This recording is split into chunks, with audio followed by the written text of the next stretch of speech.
Hello, everyone. Well, we are looking at a full computer screen of people calling in on the telephone lines. Plus, we're now live on Facebook and on YouTube. And this is going to be a big night. I can tell. Look at, I've been doing this program for 20 years. And all of a sudden, I am seeing unbelievable amounts of people, just like on Reddit. Anything to do with Jehovah's Witnesses and those that are leaving, websites, YouTube, gaining big time momentum. Same thing here, the six screens. So we have a program right now. We'll be exposing the Watchtower organization tonight. We have a lady by the name of Anne Marie. She's coming in from California. Another lady named Wendy Lee Tucker from Florida. So they're on here with us. Hello, guys. Hello. Well, things are going good. I'm back from Chicago, back here in Massachusetts, and boy, it was good to get home. So we're back in our little studio, and boy, it's so much easier when I can just do it in a spare room in my house without doing it from a hotel room. But boy, that was really exciting last week from the hotel room. I couldn't believe it. I was watching the telephone numbers coming in from all over Chicagoland. I couldn't believe it. I'm saying, in fact, I was saying last week there was a convention, the regional convention of Jehovah's Witnesses was less than a mile away in Romeoville, Illinois. And I said, Susan, I think a lot of people went to the convention and they're listening into the six screens when they got home or in their hotel room because they didn't want to see the other side of the story. So Anne-Marie and Wendy, I'm going to turn it over to you. I'm here if you need me. Thank you. Oh, thank you so much, Rick. And thank you so much, Wendy, for coming on with me. I love you being my wingman. I want to welcome everyone to Six Screen Saturday. Today is June 14, 2025, and this is the first show of the weekend, Touched by the Tentacles. And as always, we welcome everyone, but I have a very special spot in my heart, always for the PIMQs. Those who are still physically in the Watchtower, but mentally they are questioning. They are bothered by things that they just can't swallow with, well, Jehovah will take care of it. They're still loyal to the Watchtower, but they're questioning and they're scared because Watchtower programming says if you question Watchtower, Satan is trying to take over your mind. Satan is trying to get you to leave Jehovah. This is a safe place. All PIMQs, the six screens is a safe place. We also welcome the PIMOs, those witnesses who are still physically in the Watchtower, but mentally they are out. Their minds are clear, their eyes are open, they've done the research, and they know the Watchtower and see the Watchtower for what they are. They catch the manipulation of words. They catch the way they twist scriptures, the way they manipulate, but they keep up the Watchtower persona because they don't want to lose their wife, their husband, their children, their mothers, their fathers, and so on.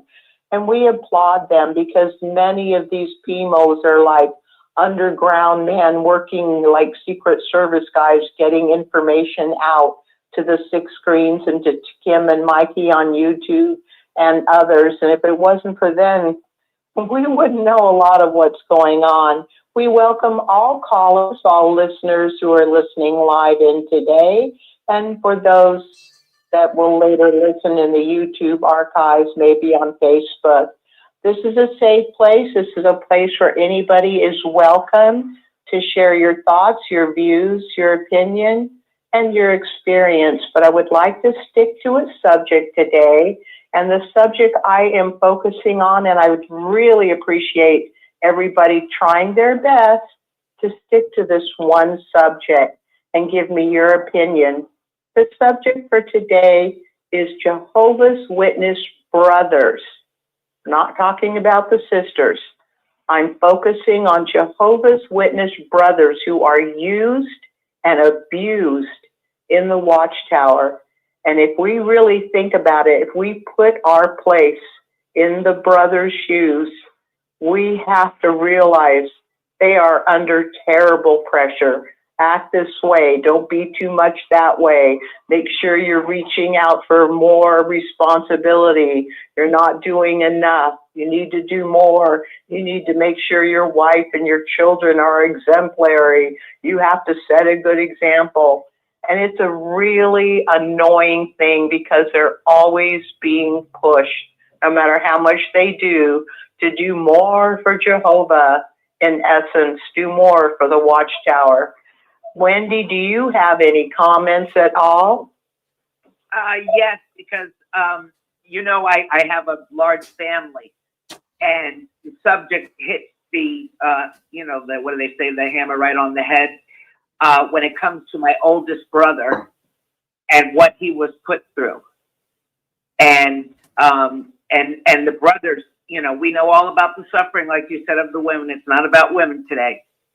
The men have suffered in ways that people don't understand, you know, because of that, you know, oh, well, we don't treat it like that. Why we do that? But you know what I'm saying? Like you said, they don't want to lose their families. They don't want to lose their wives, you know, so, but yes, it hits right on the head for my oldest brother.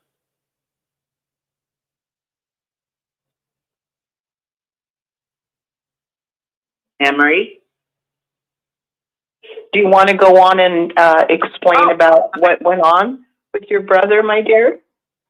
Okay, well, yeah, well, what you mean, what happened to him? Yeah, it's, so he got married to a sister that was from another congregation. And it was very hard on him because she had a little child when they got married, like an 18-month-old little girl that he adopted, you know, when they got married. And so, you know, being a father, you know, a young brother, you know, barely 22 years old, and they have to get married and, you know, have a family and become ministerial servants and all that stuff. It's a lot of stress. Well, his wife had a lot of issues about not wanting to really to work, and he was very sick with a health condition that required medication that was very expensive. But because she would not work, you know, the marriage had turmoil. So cut it short, they ended up in, you know, you go to the elders with your problem. That's what you know to do. And the elders sit down and they, you know, these are, you know, people that, you know, we look up to in the Kingdom Hall for when there's a problem because we don't want to, you know, mess our family up.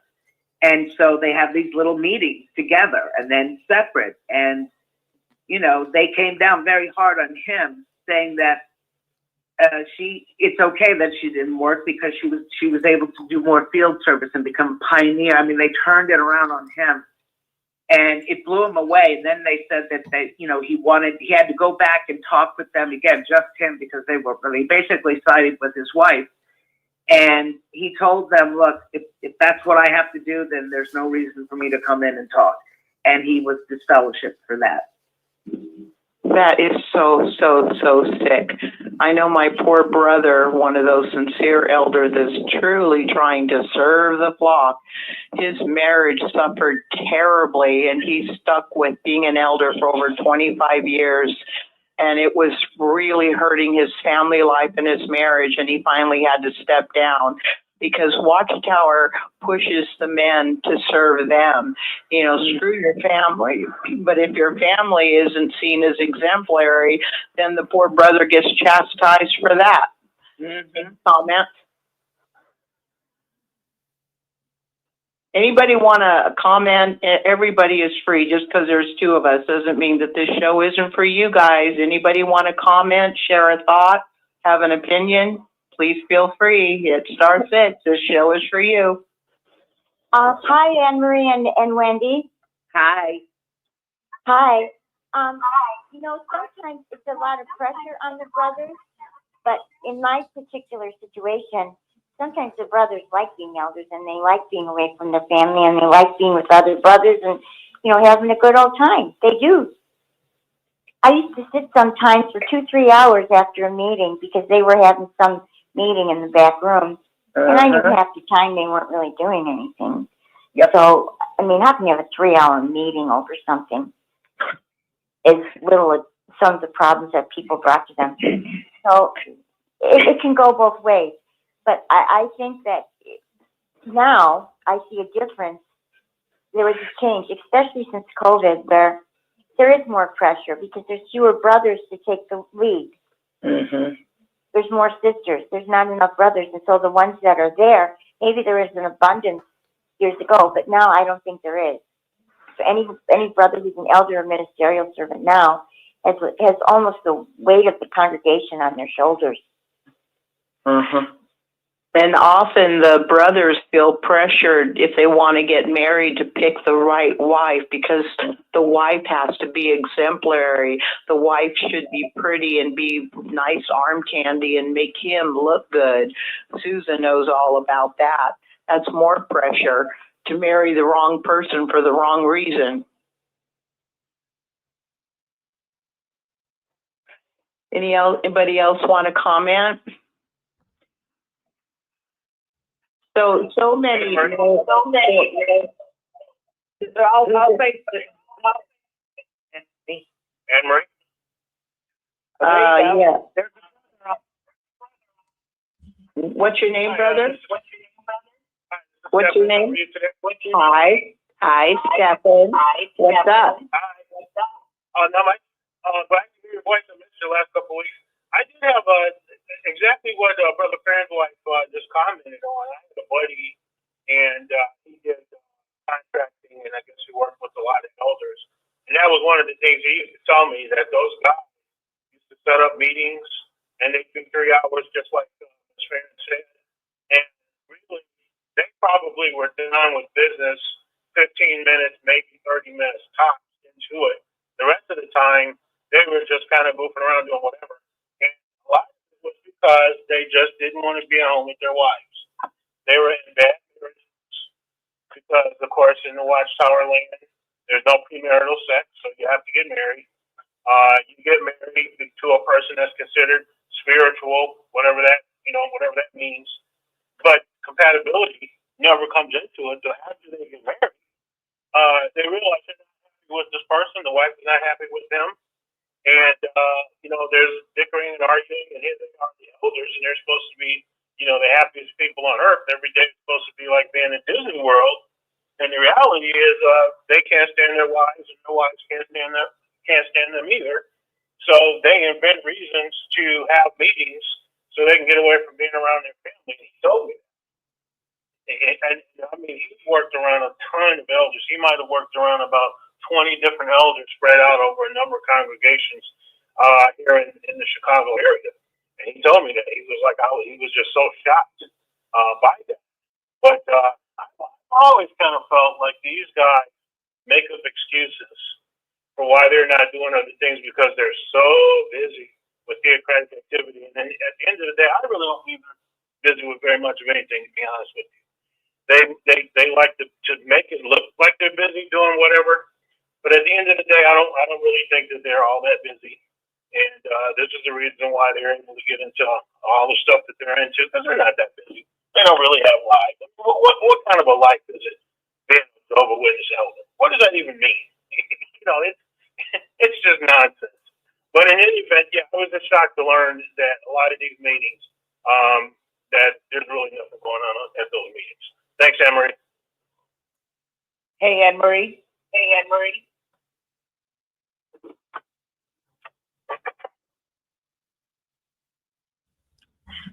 Well,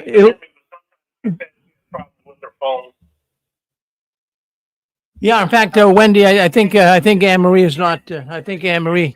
Okay. Hold on one second. I just gotta.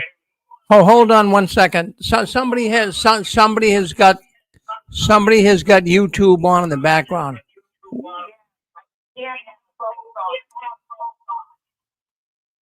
Yeah, who's ever got YouTube on? Okay, yeah, go back and mute yourself so that I'm not echoing. Yeah, let me just make a comment here, Wendy, just for a second, folks. When you come on and you're talking on the telephone line, you cannot have YouTube on or Facebook playing in the background. It's going to make it very, very echoey. So please work with that. So don't have that on. Just talk on the telephone, and that'd be so much better for everybody. Thank you. All right, Wendy, go ahead. I don't know if Anne Marie took off here. It looks like maybe her phone dropped off, but She'll come back in. She, I'll hear her. So what I wanted to say, because I think it was the sister that said it. Somehow I got muted. I didn't do it. I don't know who muted me. Okay. There was a brother who was trying to speak, and then there was a bunch of confusion. I was wondering if that dear brother is still on the line. I think it was the brother we were talking. no, we got another call here. 408. Come on in right now, 408.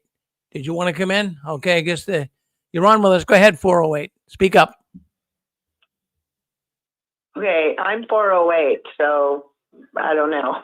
All right. Well, I didn't know that was you, Anne Marie. Okay, because that's your new number. Yeah. Okay. All right. Well, fine. Go ahead. Take it away. Yep.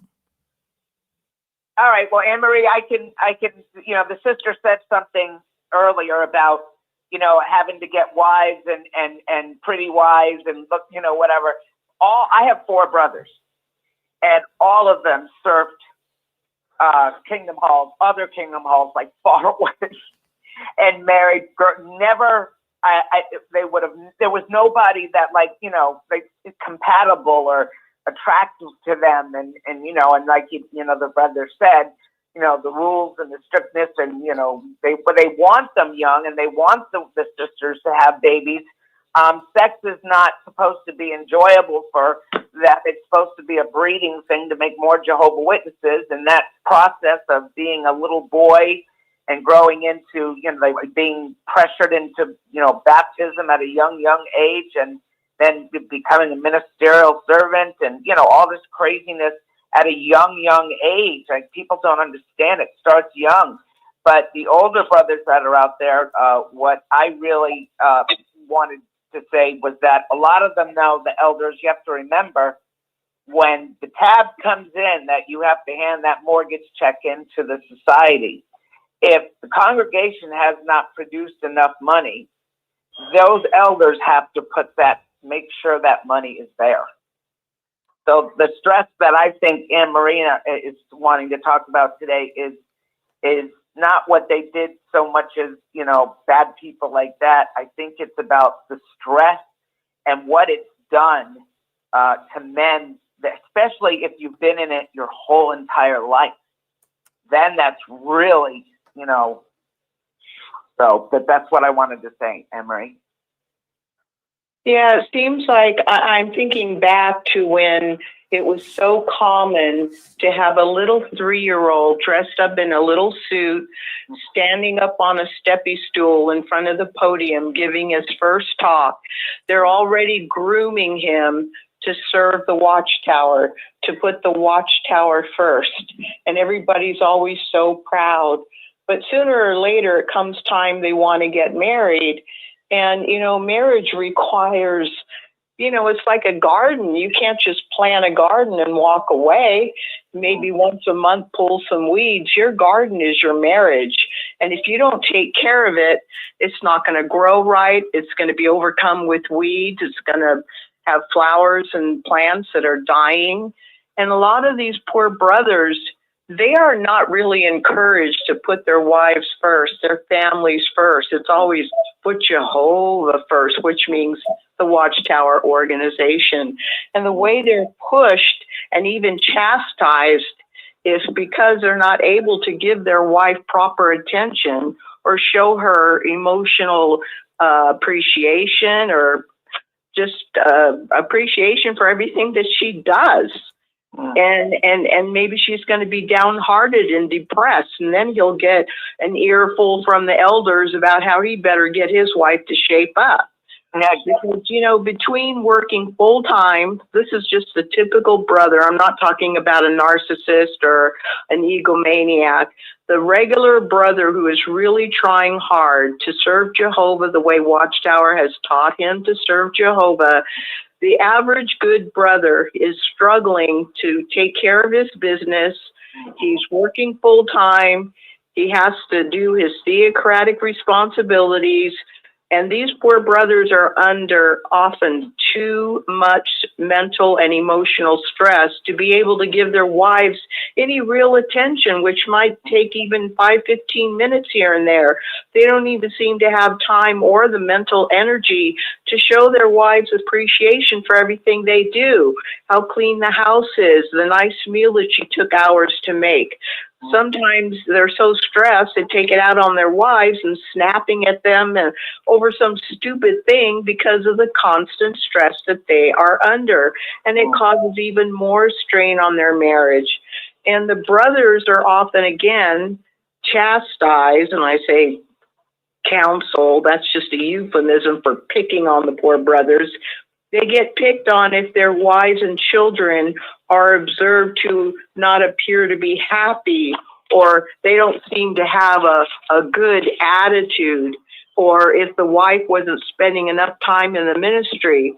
So husbands are now going to go around and take it out on their wife and push their wife to do better because, you know, they're getting counseled. Now their wives aren't making them look good, so they try to push their wives to do more in the service, and it causes more strain on their relationship.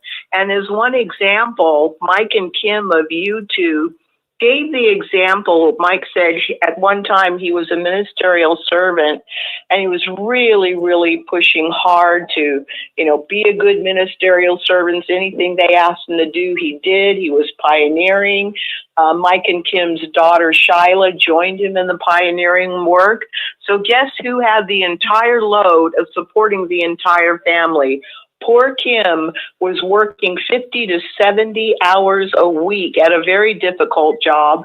Plus, she had to do all the bill keeping, all of the cleaning of the house, all of the shopping, all the cooking, all the laundry.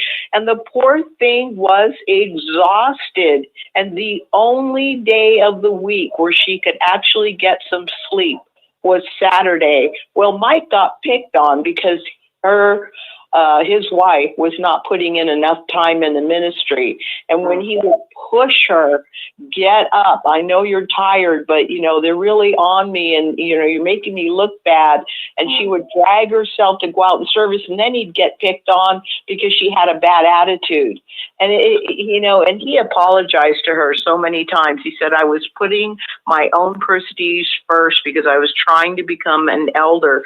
But this is how it is. They don't consider the needs of the husband to take care of his family. They don't consider how the wife and the children suffer from lack of attention, and often the attention they get from the very overworked, stressed out, always being picked on by the elders, husband and father. They get attention, and it's usually negative. You did this wrong. I haven't come. This isn't done. And did you study yet? And blah, blah, blah. It's too much pressure. And, you know, they use this scripture from 1 Timothy 3:3-5 from the New World Translation. They use it a lot on these poor brothers. It says concerning an overseer or ministerial servant, says it in verse 4, a man should be presiding over his own household in a fine manner, having his children in subjection with all seriousness. For if any man does not know how to preside over his own household, how will he care for the congregation of God? Now that's pretty nasty, the way it's put in the New World Translation. It's basically Go ahead. Who wants to speak? Is somebody trying to speak?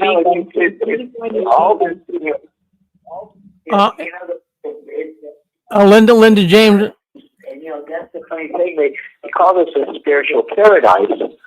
And how can it be paradise when you're so overworked? To the point like that one sister, like you said, where she was just so darn tired and worn out, and yet they want her to do more and more and more. Just think, if it were going to happen like Joel's witnesses say it's going to happen, well, Armageddon happens and this new order comes around that they claim is coming around. Who is this speaking, please? That would be because all Who these resurrection. Who is speaking, please? They're going to be. Who is speaking, please? Who is speaking, please? Emery, I think that was Wendy. I think her phone was that. I'm having trouble hearing her. I don't know if she's on speaker or an earpiece. No, I wasn't talking. Okay, who was it? I don't know. I don't know who that is, but I wish I could hear you. Let me make a comment. Let me hold on one second, everyone. Hold on 1 second. Let me just make a comment here. Folks, we have a lot of people coming into the call tonight. Just do me a favor. When you're done speaking, hit mute. Okay, hit *6. And if you're coming on the program tonight, don't have YouTube playing in the background or Facebook. It's going to echo. It's going to be very confusing. And only one person, please speak up at a time. So go ahead. We got 409. 409, go ahead. You're on with us. Hit *6. Go ahead. Did anybody want to speak? Hi, who's Yeah, this? I'm here. Yeah, I was. What's that again? What's your name, please? Donald. What's your name, please? Donald. He said Donald. Donald, can you hear me? Okay, go ahead. Okay, can you hear me okay? Not really. I'm still trying to catch your name. We can hear you, Donald. Go ahead. I think Emery's having trouble with her phone. Donald, we got you. Go ahead, Donald. Yeah. Go ahead. Thank you, Rick. Go ahead, Donald. Yeah, Donald, Go ahead, dear. Yeah, what I was saying was that when you were talking about that sister earlier who's overtired, it's like they want you to do so. I mean, no matter how tired you are, they still want you to do more. And yet they call their organization the spiritual paradise, and there's no paradise there. It's not a paradise. It's a work. They're so overworked and so stressed that I think that's what's causing half of the problems they have, is because the governing body wants total worship. That's what they want. They want total obedience to them and total worship to them, and that's what they want. They don't care how hard you have to work to do it. But yeah, it's no paradise whatsoever. It's none. Yeah. My goodness. Did anybody want to add to what Donald was saying, or Stephen or Susan or Wendy? It's *6.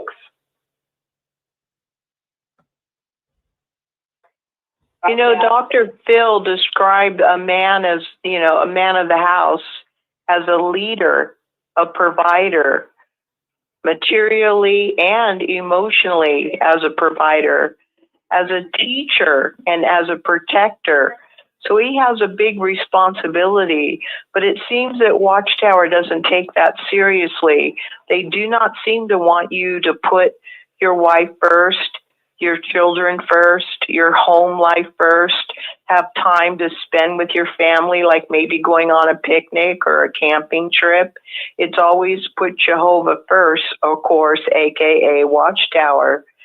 The way the brothers are pushed to put first the kingdom, which of course translates to serving the Watchtower, their wives and their children again suffer.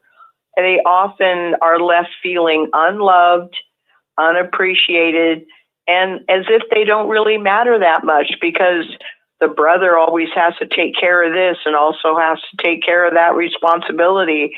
And they just get left in the dust to fend for themselves. The poor brother who's really trying to be a sincere servant of Jehovah by pleasing the Watchtower, the poor brother often has no real time even for himself, much less for his family. And this again causes much strain, hurt feelings, and unhappiness. Again, Watchtower does not seem to be at all conducive to a happy home life.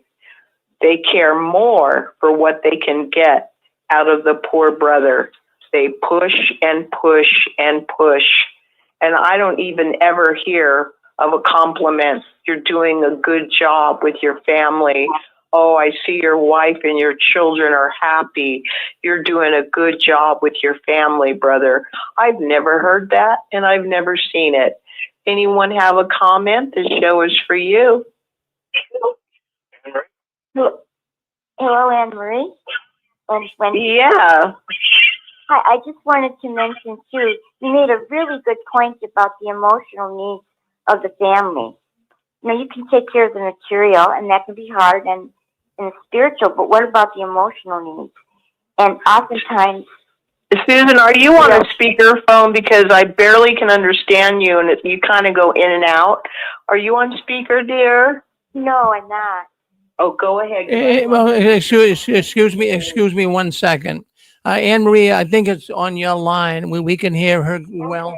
So the other thing, the other thing I wanted to bring up is, Stefan, if you're listening in, for some reason when you come on, there's a lot of noise in the background. See if we can't eliminate that.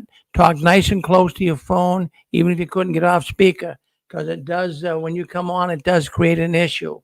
So be aware of that. Okay, go ahead, Susan. I just wanted to mention, this is a positive babe. I'm having a hard time where I'm at listening to the callers. And Anne Marie sounds almost too loud, and I can barely hear the callers. So there's some kind of an imbalance happening where, and I'm just a listener. So maybe that I could help. Sorry about that. This is a new phone, and I'm hoping for the best. Is there anyone else out there? I mean, I'm here at the control panel. Hold on 1 second, please. Hold on. Yes. Uh, My name is Chris, and I'm a former elder, kind of calling in on this subject. But I know you're having some issues with your phone, so if it sounds crummy, I can call back. Or well, you see, you Something good. Okay. Did you say your name was Chris?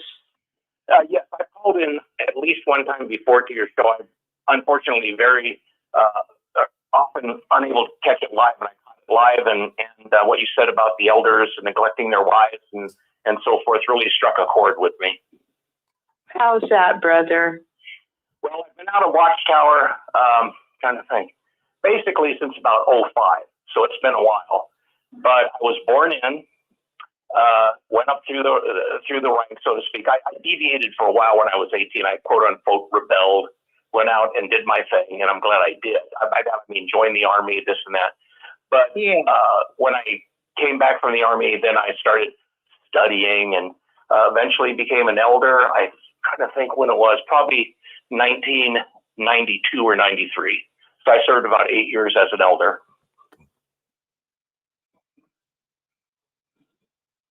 Well, how was it for you, brother?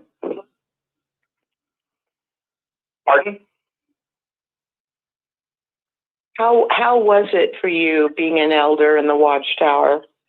Oh, okay. And now there's a bit of delay on my end, but that's okay. I'll leave spaces, but I'm still here. Well, it's kind of like what has been said so far. I had to completely neglect my wife, who theoretically I was supposed to be supporting and cherishing and this and that. I've been married 52 years at this point. My wife was very devoted to the organization, as was I. But they consume so much time and so many meetings. My favorite laugh is at the meeting. By the way, there's going to be a brief elders meeting after our meeting, right? Hours later, you get out of there.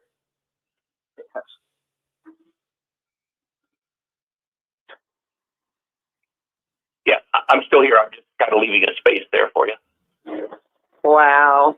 Is this your first time calling in or your second? My second, and I'm trying to measure my pace here, because when I listened to myself on a replay later on, I was talking like a machine gun, and so I'm deliberately slowing it down just a bit. But yeah, I neglected my wife for years, and I regret that. I sacrificed so many job opportunities. I regret that. But The long and the short of it at this point is I am a born-again Christian, as is my wife. We're both flourishing in our later years. She's 73, I'm 71, and we're very happy with that. I'm so glad that I guess when I look back on the whole picture of my life and this and that, it all ended up here, which is me as a worshiper of our Lord and Savior, Jesus Christ, and being on this show. Did you feel while you were trying to do your best to serve as a Watchtower elder that it encumbered your ability to be the husband you really wanted to be? Absolutely. Yeah. So many meetings, so many schools, so many parks, so many talks, so much service. It you know, when I look at it, it's frightful what they ask from all of us. I mean, I haven't heard a whole lot about your story, but I know it was something, as all of us that were touched by the tentacles of the Watchtower. They envelop you. You serve it in some slavish way. You think that you're, or I thought, I'm a reasonably intelligent man, as is my wife. She's very intelligent. How we got roped in, I think perhaps because I was born in, maybe. Oh, that's no fun. Oh, and by the by, I also missed you for a couple of weeks. I was a little bit concerned when I didn't hear from you. And you don't have, I don't know what's going on. You owe me nothing, but I'm just saying you are missed when you're not there. Oh, but I had my Wendy girl covering. She's wonderful. Oh, That'd be me. Hello, Anne-Marie. yeah, I'll go ahead and listen now, Anne-Marie, but I'm sure I'll be calling back from time to time. Oh, I hope so. Thank you so much for calling in, Chris. Okay. Who's the next brother? What's your name, brother? Hello, Anne-Marie. Hi. Is this Anne-Marie? Kurt? Hi. Hey, this is Kurt. Hi. This is Kurt. Hello. Hello. Good program. And hello, Apostle Babe. And Chris, I just heard him, I think he called in about 6 weeks ago, approximately, on your program, I remember. I think I'm right about that. And he sounds like a nice guy. Sounds like it might be a good interview for you one of these days, is Chris. I don't know, did he say he's from Arizona? I'm not sure where he said he's from. But yeah, it's good to hear from him.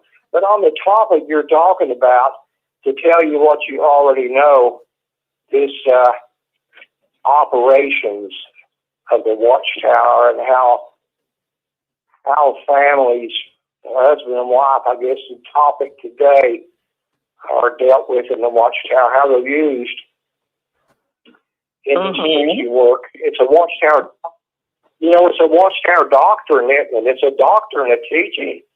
And it's so, or can be so oppressive, I think, in really for decades, but especially in the world today, it is so difficult, I think, generally, for a husband and wife, and especially with kids, to have enough time to do the routine things. Yeah. You know what I mean. Keeping the grass cut at the house. And so the little things. Oh, actually, the big things, but to the little way. But in the Watchtower, obviously, it is demanding on a husband and wife to put in time for service. For example, they believe they are the remnant church, and they have to preach the good news of the kingdom, and the end will come. You grew up with that, so did I. And to just to state the obvious, what you're talking about, and doing a good job explaining it, is it's so difficult for the average person husband and wife, even with no children, to put in all the service time. Those who choose to pioneer, it's very difficult. Those that have responsibilities at the Kingdom Hall, it's just so hard. And a lot of groups, religious groups, don't have those demands.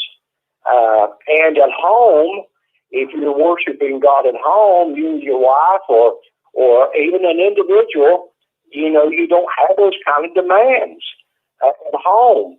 But as a part of the organization, I guess my point is that if all of you know anyway, I'm just kind of going around in circles here in my own rhetoric, is it's just so hard for people to find the time to you know, to do all the meetings and the field service and all that. Anyway, thanks for listening to me. Hello, Apostle Dan. And Chris, I think I heard him, like I mentioned earlier, I think I heard him about 6 weeks ago. Anyway, I talked enough.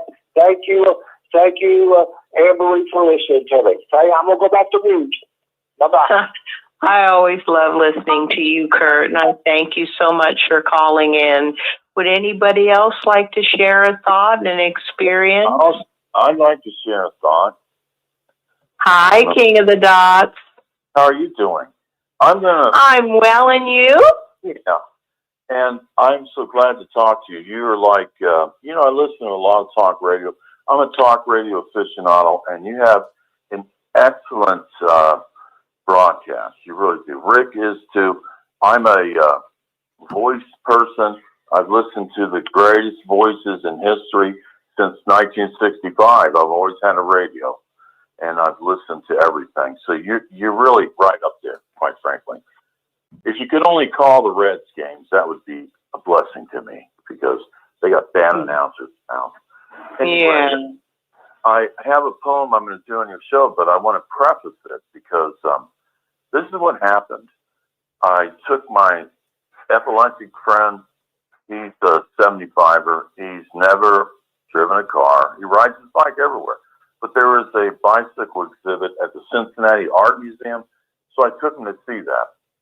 Then we came over to the Eden Park, which is the Jewel Park of Cincinnati. It had an overlook over the Ohio River. And there were two older black women manning a cart. And when we got in their car, I announced to them, "Hey, we're ex-witnesses. How are you doing?" And of course, they didn't say anything. And my friend was very embarrassed because he doesn't want to be known as an apostate, even though he left in 2000.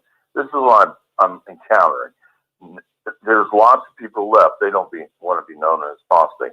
But it kicked in my mind because back in the mid-'70s, I ran into an older sister, and she told me that after the elder arrangement started and they kicked all the sisters out of their responsibilities in the congregation, the sisters were very upset, and the elders, the new idiot elders, were just tearing up everything. So they were counseling comments at the Watchtower, and apparently the whole circuit decided and told the elders, "Don't tell them, but we're not going to call them at the Watchtower anymore." And she said that's what happened. They stopped calling on sisters all over the circuit.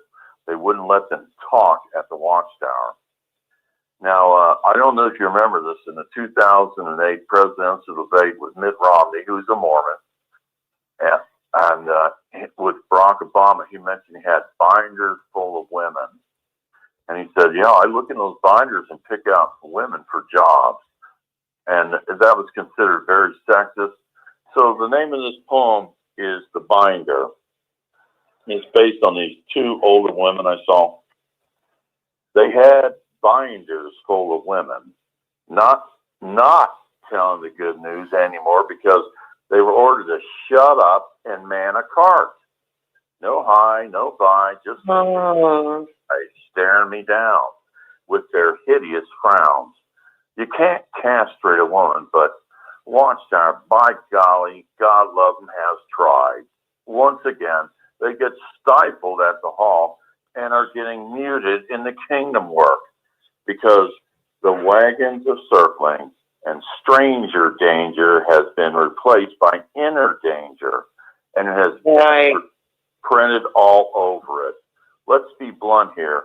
In the world, according to Watchtower, if you can't screw them, mute them. Oh my God. All the lost money, telling their husbands to work part-time, which means the women must work full-time, then come home, cook, clean, take care of the kids, and do the laundry. It's obscene. And they can see it happening to them.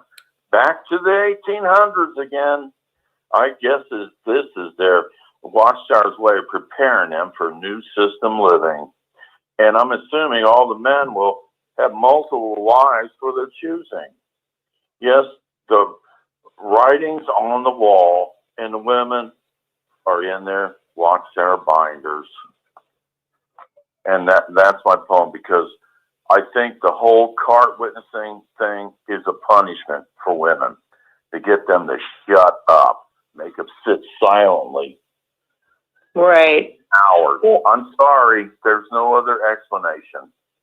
Well, I'm kind of thinking of the brothers, you know, especially the brothers that sincerely were reaching out, wanting to serve Jehovah more, wanting to serve Jehovah better, the ones who were groomed from a young age, maybe to pioneer, quit school, pioneer, go to Bethel. And it was told, and we know this is true, that for years, brothers that went to Bethel at maybe 18, 19 years old, and maybe at least during the Armageddon years of 75, they thought they were going to spend their life working at Bethel, serving Jehovah until Armageddon came. And then a lot of them were just kicked out.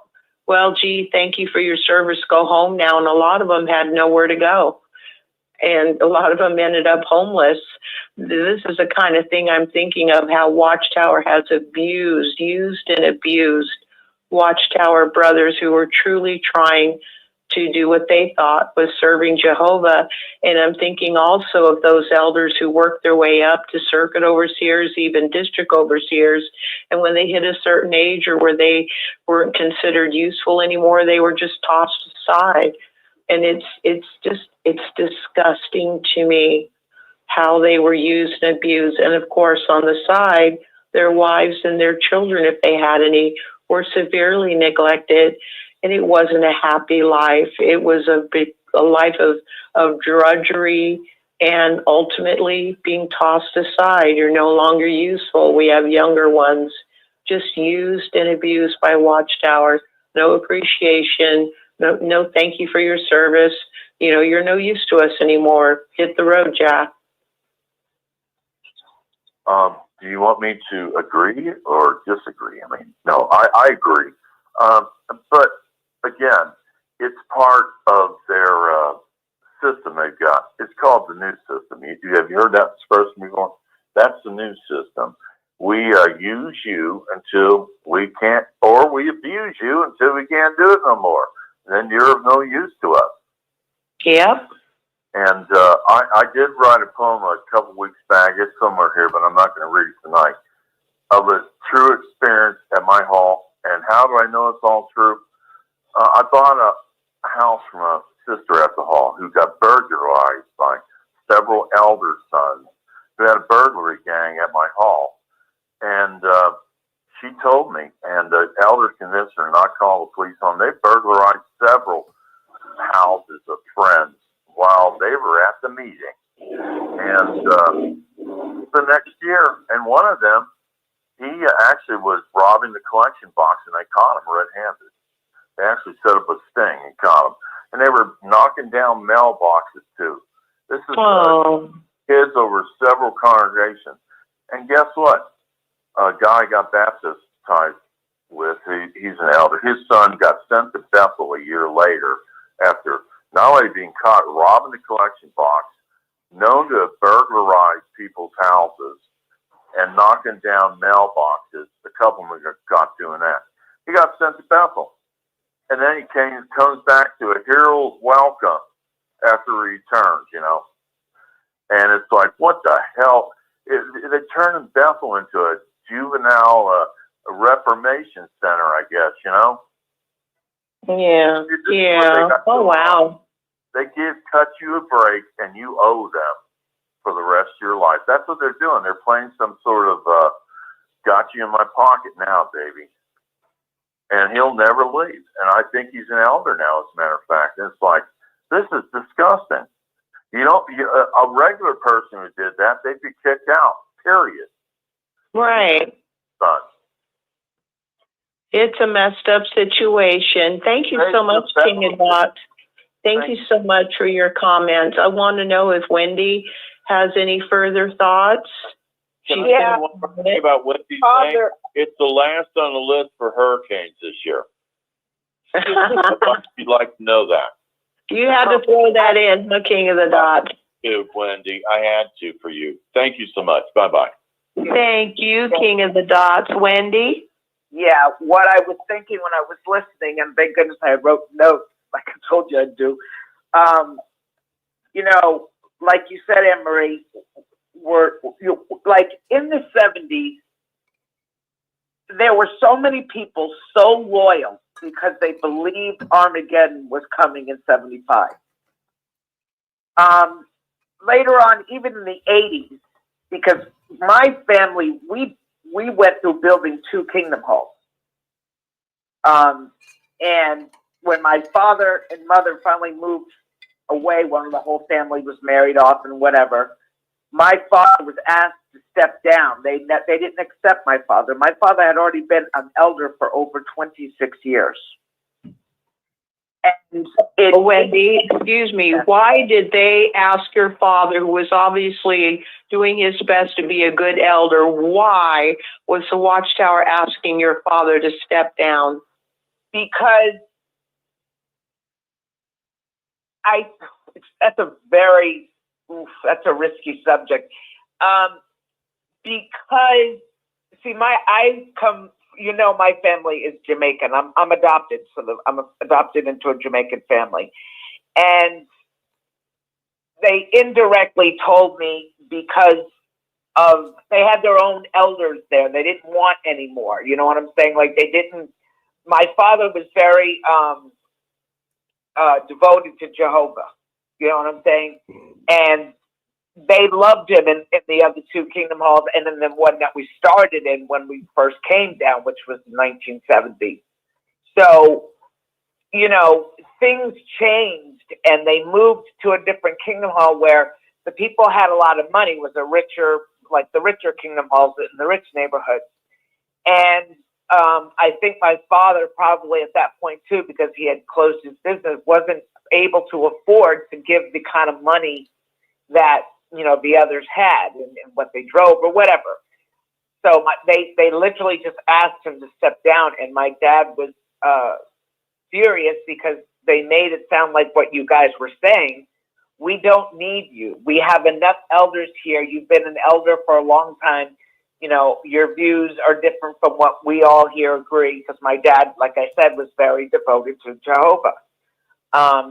And those cliques, there were a lot of cliques in those years. You got to remember, the Watchtower of today with the cards and all that stuff, and the no ministerial school and all that. This is all new to me.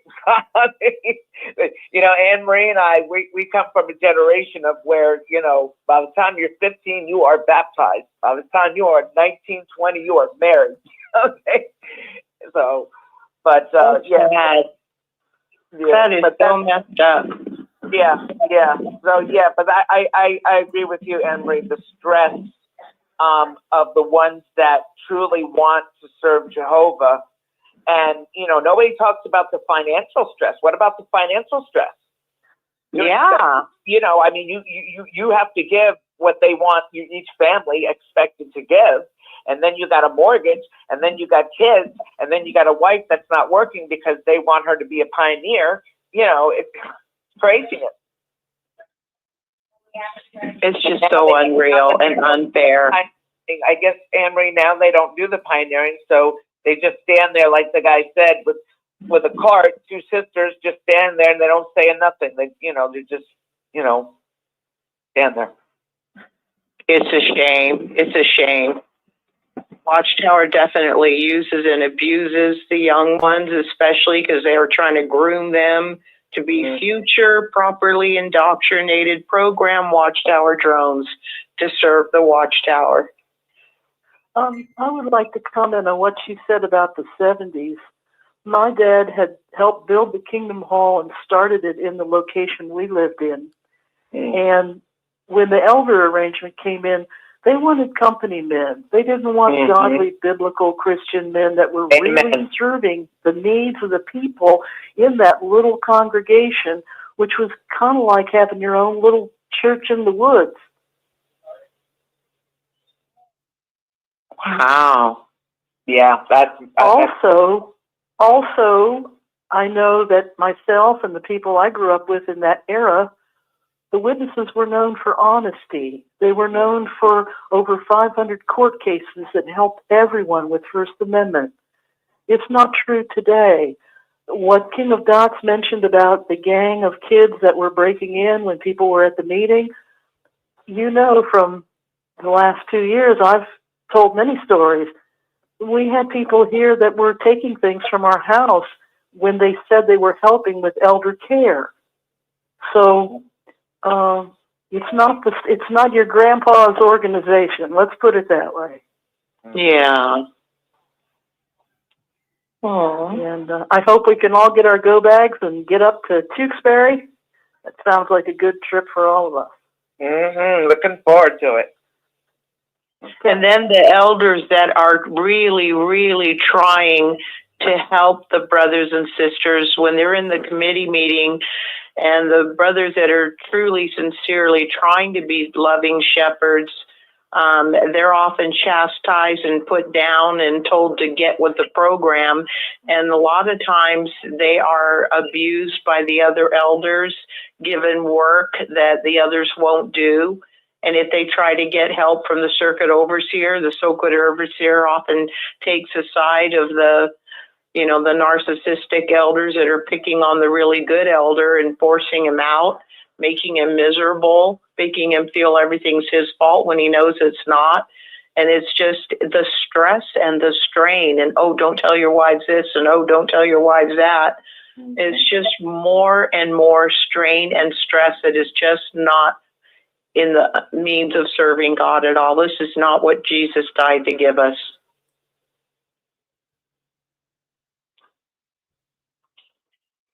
Any further comments? This show is for you.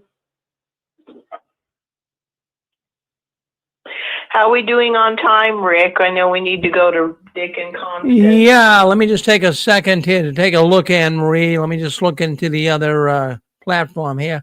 I don't see Dick and Constance on right now, so the coast is clear. I'd say, can you guys hang in maybe for another 20 minutes or so? We'll see what happens. Well, we'll see what happens. Just wanted to check in with you, my brother. Thank you. So you get the green light. Rick, I was hoping if it's within your whatever to maybe share how it was for you, because we know you were a very sincere brother who wanted very much to serve Jehovah, but you were also cognizant of caring for your wife and your children. And I was just wondering how it was for you in the Watchtower as a man. Well, I mean, obviously, when you're a young man, it's you're very eager to reach out for a position. You take it very seriously. And being raised from a young person in the so-called organization, as I started to get deeper into it, I wanted to climb the ladder as well. I think all men would want to do that. So, of course, I was made a ministerial servant. And when I was I was about probably 26 years old. So I was made a ministerial servant. But the problem was, it was even in that role, a lot is expected of you. Seriously, it's not just a cakewalk. And I can remember being called into the back room. In fact, I'll tell you, I had a business going, and the business was very successful. And I had a lot of Jehovah's Witness people working for me, men and women. And what happened is I couldn't get out in service. I couldn't really participate like I would want to. And Saturday was a very busy day in my business. But, none of the witnesses would want to work Saturday. So I kind of had to do it. That was my livelihood. And it really got some of the brothers upset that I couldn't, leave my business and go out in service. It was really a problem. I mean, I was really hassled about it. So I tried my best to get out at least once a week, once a month, that is, on a Saturday. And I just could not do it. And my wife had, we had 5 children. So it was kind of a strain right there. So, it was hard for her to get out in service too, but we were still getting time in. We were doing 5, 6, 8, 10 hours a month, under 10, say 8 or 9. The magic number in the organization is 10. They want 10 hours a month to really maintain your position of a servant, whether it be ministerial servant or an elder. The magic number is 10 hours a month. So I couldn't do it because of the strain of raising children in my business.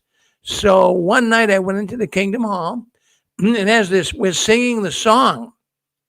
You open up with a song, and as we're singing, I got a tap on my shoulder. And an elder says, "Oh, by the way," whispers in my ear, "Oh, by the way, Brother Farron, we're going to be removing you as a ministerial servant tonight." Now can you imagine that? Here with my family, out of the blue, I get a tap on my shoulder. "We're removing you tonight." So anyways, my wife says, "Well, what was that all about?" I says, "Well, I don't know. They want to see me in the back room after the meeting." So after the meeting, I was really anticipating what's going on. Why are they removing me? So they brought me in the back room, and they said, "Brother Farron, you are being removed as a ministerial servant tonight." And they said the reason for it is you're getting pretty good time in, but your wife is not. And she's really, basically they're telling her and me that she's dragging her feet. She got 5 little kids. And, it's very difficult to go out in service and take care of children and keep the house organized and clean. And so consequently, it was really disturbing to me. And I said, brothers, look, you can remove me as a ministerial servant. I'm not really overly concerned. I mean, if you have to do it, you have to do it. But I'm going to tell you what, a lot of people, the congregation I was in, Anne-Marie, and Wendy in the audience listening, the congregation I was in was a hotbed of gossip.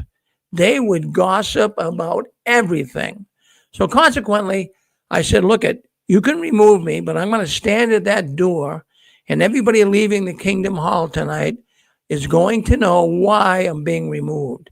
Now, they didn't object to that. They didn't like it. But I said, I'm going to stand there and tell people why I'm being removed, because they're going to think I was a drunk. They're going to think I was an adulterer. They're going to think something like that. Yeah, they think that, Amber, So I said, I'm going to stand at the door, and everybody that comes out this door tonight is going to know why Brother Farron is no longer a ministerial servant. So as they were exiting, I would tell them, "Oh, I just want to let you know that I didn't get enough time in, so I'm not a ministerial servant anymore." Well, they hated it. I could see them looking out the corner of their eye, but they couldn't stop me from saying it. And I would tell everyone, I didn't do anything bad, and I didn't do anything wrong. I just didn't get enough time in, because I know that what would be spread around the congregation is Brother Farron, he's very materialistic, and, he's a drunk, or he's an adulterer, or a fornicator, or something. They would make it up, Anne-Marie. That's what they do. So that's what the witnesses do. They conjure up stories. And so then they announced, the following week that Brother Farron is no longer a ministerial servant. But everybody knew why I wasn't getting enough time in. Isn't that something? Isn't that something that they would? Yeah. It is absolutely disgusting, unconscionable, and unloving. And they were punishing you and your dear wife for doing the absolute best you could. But in their eyes, it just wasn't enough. Well, what should you have neglected? Your children, your home, your wife, quit your job so that they would say you look good? They're unreasonable in the strongest terms. Rick, I really appreciate you sharing that, because that's just one example of how unreasonable and unloving, because you were a loving, kind brother helping all that you could, and they treated you like that. And your poor wife.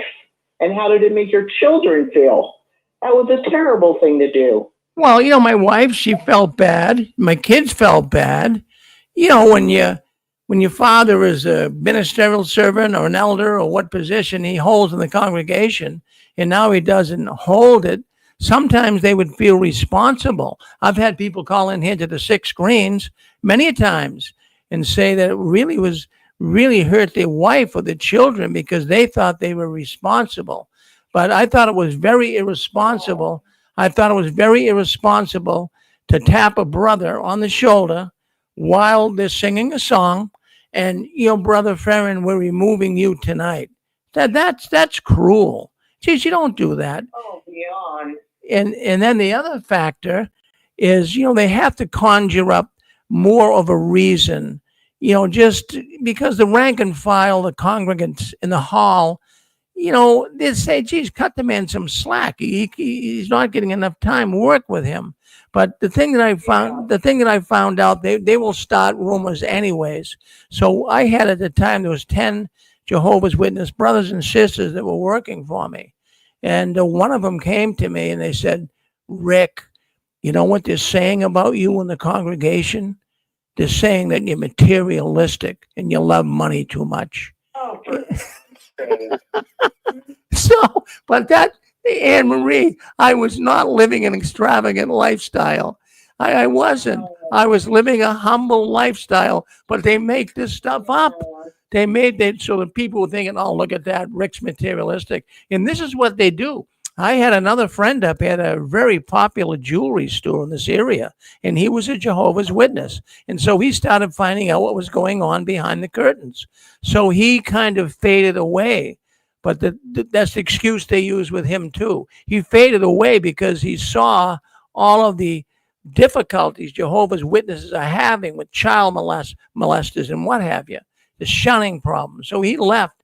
But they said, well, the reason why he doesn't come to the meetings anymore is because he's materialistic. He had that jewelry store and money got to him. See, they'll spread rumors like that. They don't want to tell people the real truth. The reason why he left is because all of the stuff is being hidden from people. So it's just terrible what this organization does, Anne-Marie. Oh, hey, Anne-Marie. yes, who's this? This is Scott from Florida. Rick knows me. When I was in Chelmsford, I had a run-in with the brothers there because I was a ministerial servant, and they started complaining that my wife was spending too much time doing letter writing with some of the older sisters. Now, my wife was absolutely, and I mean absolutely, scared to death to go to the door. She would visibly start shaking. She would sometimes cry. She absolutely could not stand going to the door. And when she did go to the door, she would only go with a child. She would never speak in front of an adult because she was so paranoid, She lacked self-confidence or whatever you want to call it. And it just terrified her. And she would never talk in front of me. She'd go to the door with me, but she'd never speak because she was just afraid of what people would think of her, even though she was an intelligent woman, graduated, very well spoken. But she could do informal witnessing.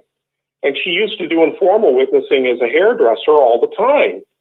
And she would tell me about the conversations she would have. But she would meet with the sisters who got together on Wednesdays to do letter writing. And some of these were elders' wives, older elders' wives.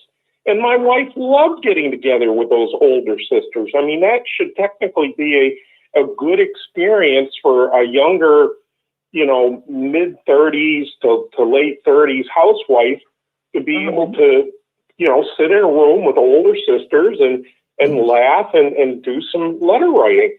Well, the brothers came to me and started complaining that she was doing letter writing, that she shouldn't be doing letter writing. And letter writing is for people who can't walk and have a hard time moving around. And I would try to explain it.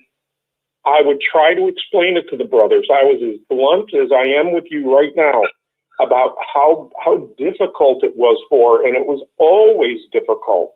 It's not, and she used to still do parts on the service meeting, and I think that sometimes maybe would, throw them off and think that she was better, but those used to tear her up too. But she would volunteer to do talks and things like that because she could prepare it ahead of time, and she found that a little bit easier to do, than trying to go to the door and never knowing.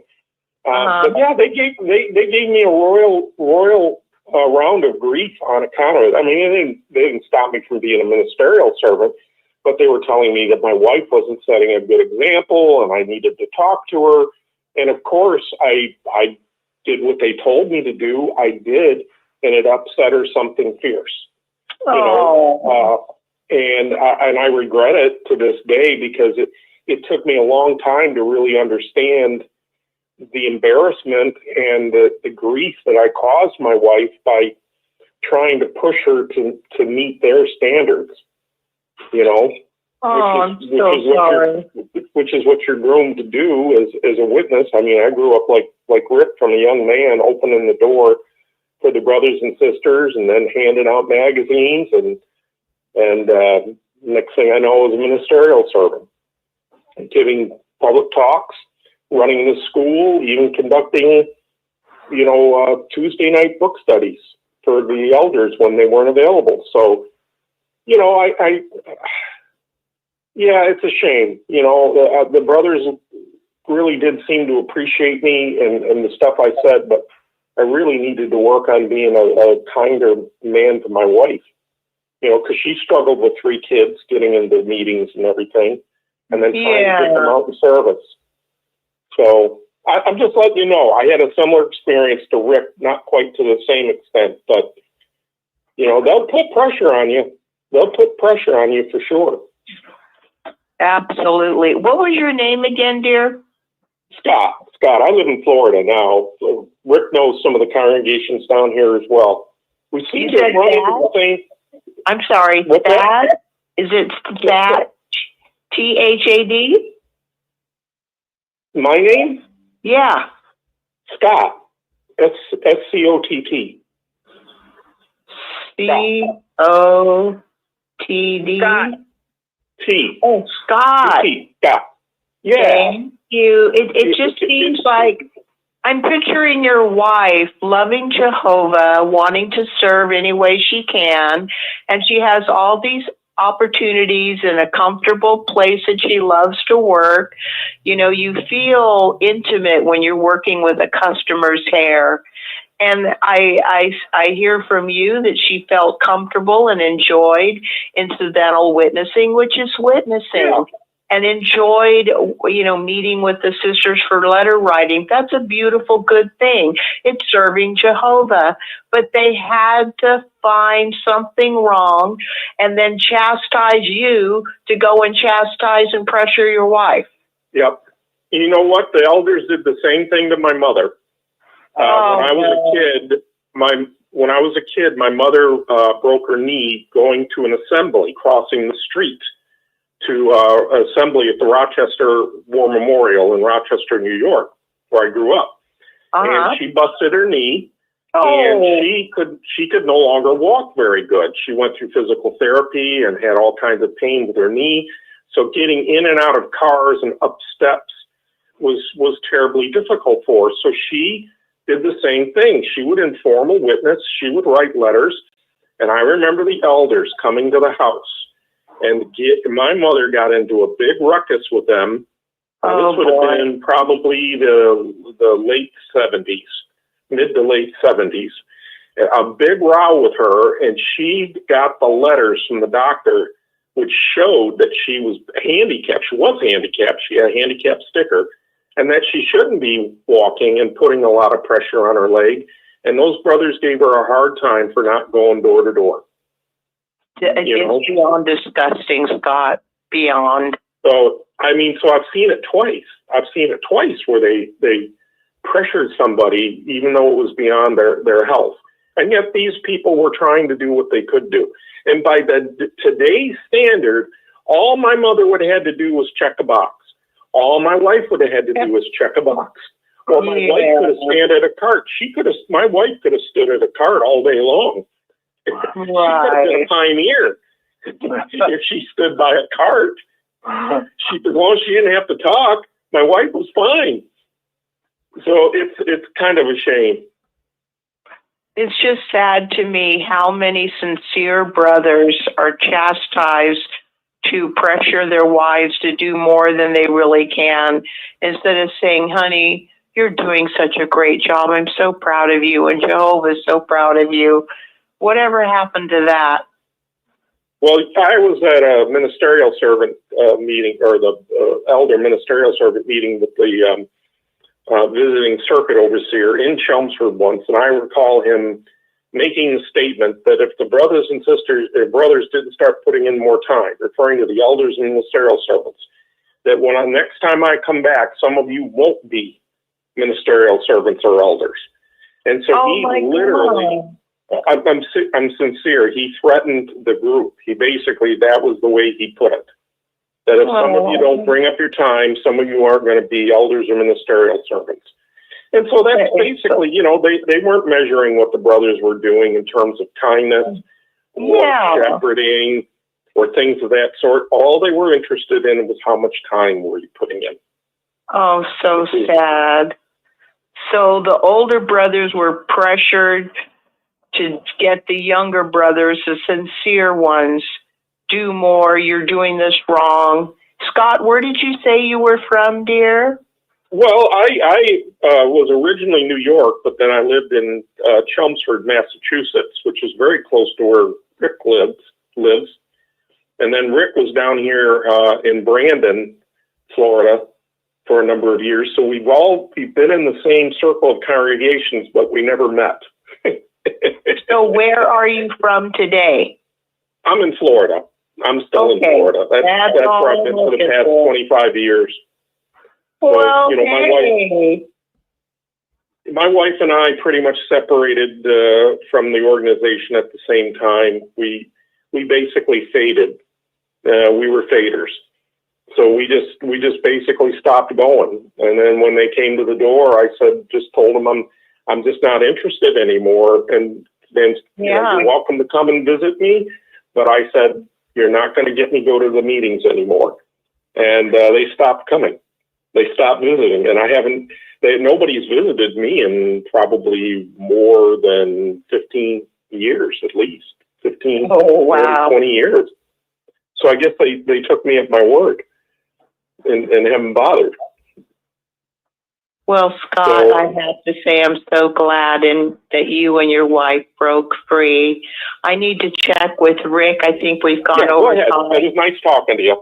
It was wonderful speaking with you, Rick. Is it time to go to Dick and Constance? Yes, it is. I see them in the queue here, so they're ready to go. So go ahead, wrap it up. Take 2 minutes, you and Wendy, and close it on out. Well, thank you. Wendy, any last words before I thank our callers? Yeah, I just want to bring up a quick point that I knew where you were going with this, Anne Marie. Think of the brothers being put in a room with other brothers, and these are not trained, counselors. These are not, licensed, psychologists or whatever that can give you the right, help that you need. So that's why they have to act the way they act, because they're not interested in caring for you. They're interested in you caring for the Watchtower Society. But I think about the elders that are forced to do things that they don't want to do.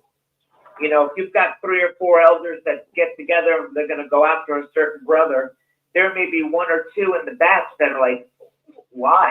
And you can't, that group has to agree. You're pressured, the brothers are pressured to be on the same page so that they can attack. But think about the good brothers that didn't want to disfellowship somebody for something so minute. Those are the brothers that I think. Exactly my sentiment. It always seems that the more loving faithful, good brothers are the ones that get picked on. Thank you so much, Wendy, for coming on and helping me. I know everybody enjoys you. I want to thank our callers. I want to thank Wendy, Susan, Stephen, Donald, Apostababe, Chris, second-time caller. I want to thank Kurt, Pixie, King of the Dots, and of course, Rick. And lastly, Scott from Florida. Thank you all for coming in. It was a great show. We do need to go back to Rick now and Dick and Constance show. Rick? Well, thank you, Anne Marie. Really appreciate you coming on tonight. And thank you, Wendy, as well. Always good to have you guys come on and you work good together. So anyways, I want you all to stay tuned. We got a program coming up here next. Dick and Constance Borgie expose the Watchtower. Now, friends, I want you to stay in here tonight. We got a lot of people calling in from pretty much all over the country, all over the world, really. And we're really appreciative that our little Six Screens network is now the place where ex-Jehovah's Witnesses come to talk. And they come every Saturday night and every other Sunday. And after 20 years, we saved something for that long that you folks really enjoy and appreciate. And we appreciate it when you call in and you talk things up with the host of the programs. So by all means, do that. Well, we're going to end this stream. We're going to go over to the next studio, which is Constance and Dick. We'll talk to them for a few seconds. Don't go anywhere. Stay on the network. And thank you for sharing this Saturday night with us right here. We really appreciate your presence. So let's end this program right here, right now. All right, let's end that. Good.